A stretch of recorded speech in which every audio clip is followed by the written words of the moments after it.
Hello friends, welcome to Pranka's Learning Hub. I hope you all are fine. तो friends आज हम अपना next topic start करेंगे preposition. ठीक है, प्रेपोजिशन क्या होती है आज हम उसको देखेंगे. ठीक है, अब अगर हम ध्यान से देखें इस वर्ड को, प्रेपोजिशन को, तो इसके क्या है, टू वर्ड्स बनते हैं. ठीक है, फर्स्ट वर्ड हमारा आता है प्री और सेकंड वर्ड हमारा आता है पोजीशन. ठीक है, अब प्री क्या होता है, पहले, और प्रेपोजिशन क्या, पोजीशन क्या है, जगह. ठीक है, मतलब किसी भी पोजीशन से पहले. ठीक है, इसका अगर हम इसको डिफाइन करें तो प्रेपोजिशन क्या है. Preposition is a word that helps a noun or pronoun to add verb or adjective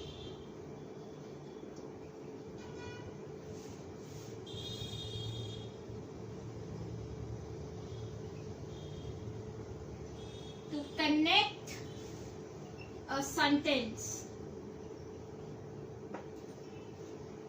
Preposition वो वर्ड है जो कि मदद करता है नाउन और प्रोनाउन के साथ वर्ब या उस एडजेक्टिव को कि जिससे सेंटेंस कनेक्ट हो सके.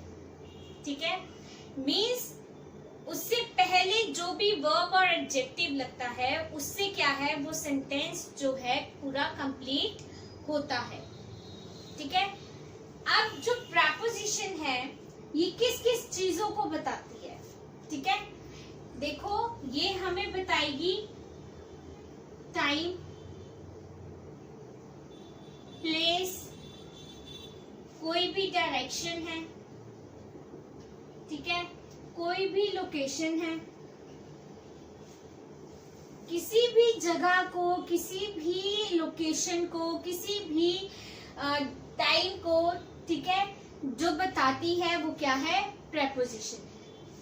या फिर वो बताएगी जो ऑब्जेक्ट है वो कहाँ पे रखा हुआ है, ऊपर है, नीचे है, साइड पे है, लेफ्ट पे है या राइट पे है. एग्जाम्पल देखते हैं प्रेपोजिशन में क्या क्या आते हैं. एग्जाम्पल में प्रेपोजिशन में आता है इन, on, at, upon,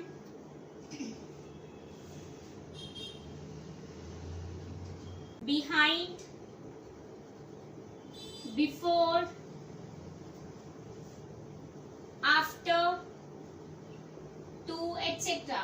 बहुत से आते हैं. ठीक है, हमने मेन जो है एग्जाम्पल्स लिए हैं हमने प्रेपोजिशन के. ठीक है, अब इसको हम सेंटेंस में देखते हैं किस तरह से लिखते हैं. जैसे कि हम लिख रहे हैं I am in the house. मैं घर में हूँ. ठीक है, घर के अंदर हूँ. इन है मतलब अंदर हूँ. ऐसे लिख सकती हूँ मैं, I am the house.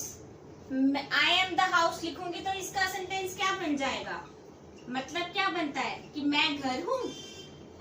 Rock, I am in the house, मैं घर के अंदर हूँ या मैं घर में हूँ. अब देखो इन लगाने से क्या हुआ है, हमारा सेंटेंस का मीनिंग चेंज हो गया. ठीक है, तो हम अब देखते हैं in, on, at, upon, behind, before, after, इन सब का यूज हम कहाँ कहाँ और किस तरह से करते हैं. ठीक है, ऑन का यूज हम कहाँ करते हैं, कोई भी चीज जो है वो ऊपर की तरफ पड़ी होगी. ठीक है, वहां पे हम करेंगे. एट का यूज हम टाइम के साथ करते हैं. अब कैसे टाइम के साथ करते हैं वो देखते हैं. अब टाइम में तो कोई स्पेसिफिक टाइम भी आता है. ठीक है, जहाँ पे मैं बिल्कुल बताऊंगी कि 8 o'clock है, 9 o'clock है, 10 o'clock है. ठीक है, ईयर्स या मंथ्स में क्या लगता है उसको देखेंगे. ठीक है, अपॉन आ जाता है, बिहाइंड आ जाता है पीछे की तरफ, बिफोर, आफ्टर, टू। इन सबको देखते हैं कि हम कैसे यूज करते हैं एग्जाम्पल्स में। इनके साथ क्या है, हमारे सेंटेंसेस के मीनिंग चेंज हो जाते हैं। अगर मैंने नीचे सेंटेंस में इन नहीं लगाया है, दैट मीन्स ये सेंटेंस क्या हो गया, गलत हो गया। मैंने यहाँ लिखा आई एम द हाउस, मैं घर हूँ, ठीक है, मैं घर हूँ, no that's wrong, I am in the house, मैं घर के अंदर हूँ, ठीक है, ये है हमारा करेक्ट सेंटेंस। इसी तरह से हम कुछ और डीपली सेंटेंसेस को समझने की कोशिश करते हैं। Now let's see how we use in, on and preposition. ठीक है, सबसे पहले हम इनका यूज देखेंगे। इनका यूज हम कहाँ करते हैं, it is used with parts of the day.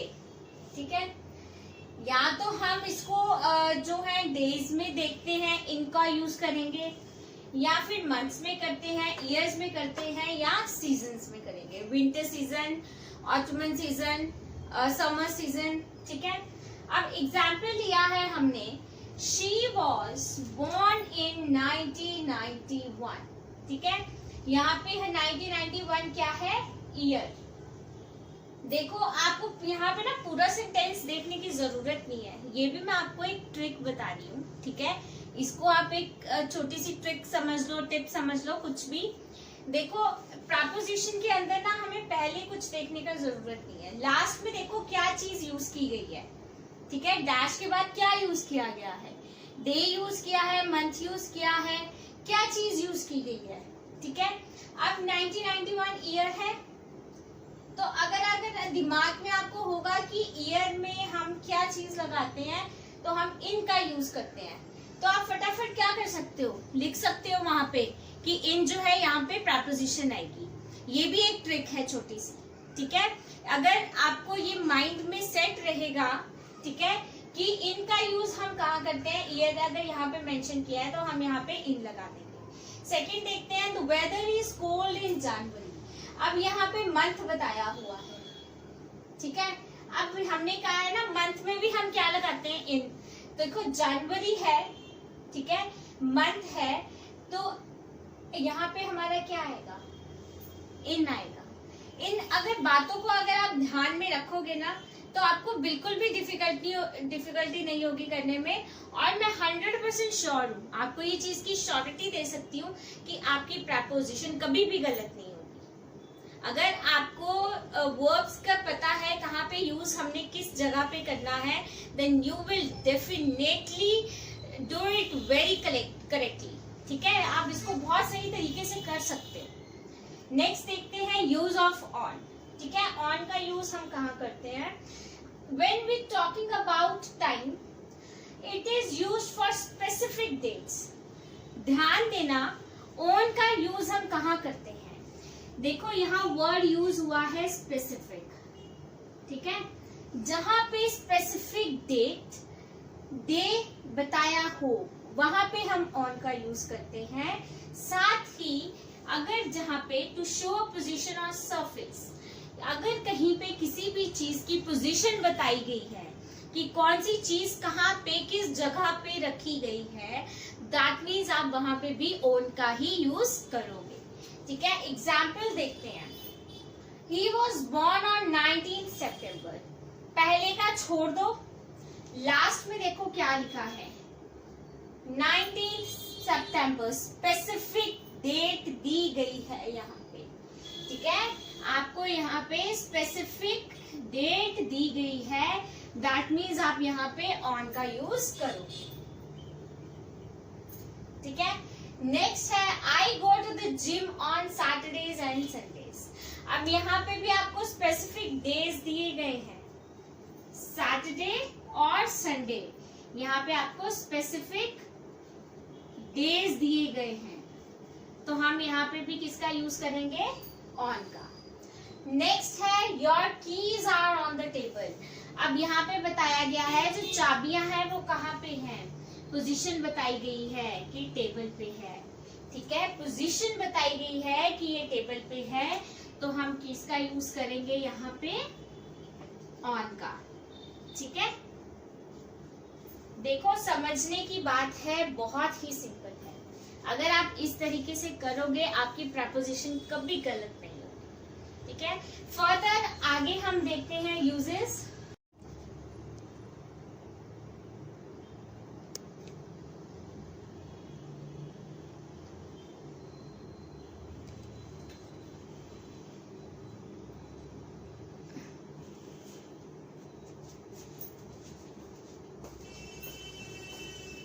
Next हम देखेंगे एट का यूज हम कैसे करते हैं।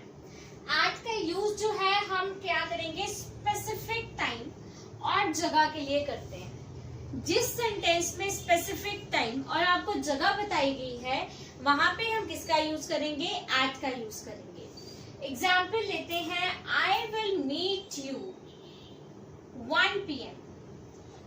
देखो यहाँ पे आपको स्पेसिफिक टाइम दिया गया है, टाइम बताया गया है, तो हमने किसका यूज किया, एट का। अगर आप ध्यान में रखोगे तो आपको पता चल जाएगा हम कहाँ पे किस चीज का यूज कर रहे हैं। स्पेसिफिक टाइम दिया गया है, उससे पहले एट लगा दो। There is a party dash the club house. Specific place बताई गई है, तो हमने किसका यूज किया, एट का। There are 100 of people dash the park. Specific जगह बताई गई है, तो क्या लगा दिया हमने, एट लगा दिया। ठीक है, ये तो थे यूज ऑफ ऑन, इन और एट। ठीक है, ये क्यों बताए गए हैं आपको कि हम इन का यूज कहाँ करते हैं, ऑन का यूज कहाँ करते हैं और एट का यूज कहाँ करते हैं। इसमें क्या है, बेसिकली हमें बहुत ज्यादा कंफ्यूजन हो जाती है। रही बात under, behind, after and before, देखो इन सब चीजों का हम यूज कहाँ करते हैं। अंडर का यूज हम कहाँ करते हैं, कोई भी चीज जो नीचे है, ठीक है, जो चीज नीचे पड़ी हुई है वहां पे हम क्या करेंगे, अंडर का यूज करते हैं। ठीक है, बिहाइंड मीन जो चीज पीछे है। ठीक है, अगर हम लिखे the dog is dash the tree, ठीक है, बिहाइंड द ट्री, पीछे है वो, ट्री के पीछे। आफ्टर पहले, बिफोर बाद में। ठीक है, इसको इसलिए ज्यादा एक्सप्लेन करने की जरूरत नहीं है क्योंकि ये एक पर्टिकुलर वर्ड्स है जो जहाँ पे फिट होते हैं। अब इन और एंड और एट जो है ये क्या है, बहुत ज्यादा कंफ्यूजिंग रहते हैं। इसी में ऑलमोस्ट जो है बच्चों की मिस्टेक्स होती है। ठीक है, इतना ध्यान में रखना, आपके स्कूल एग्जाम्स है, कॉलेज एग्जाम्स है, कॉम्पिटिटिव एग्जाम है, अगर आप ये छोटी छोटी टिप्स और ट्रिक्स याद रखोगे तो आपको बिल्कुल भी डिफिकल्टी नहीं होगी। उम्मीद करती हूँ आपको मेरी वीडियो पसंद आई होगी। अगर पसंद आई है तो प्लीज इसे लाइक करें, शेयर करें, सब्सक्राइब करें मेरे चैनल को, नीचे दिए हुए बेल आइकन बटन को प्रेस करके। ऑनलाइन क्लासेस के साथ मैं आपको ऑफलाइन क्लासेस भी दे रही हूँ जिसकी सारी डिटेल्स नीचे डिस्क्रिप्शन बॉक्स में दी गई है। Thank you.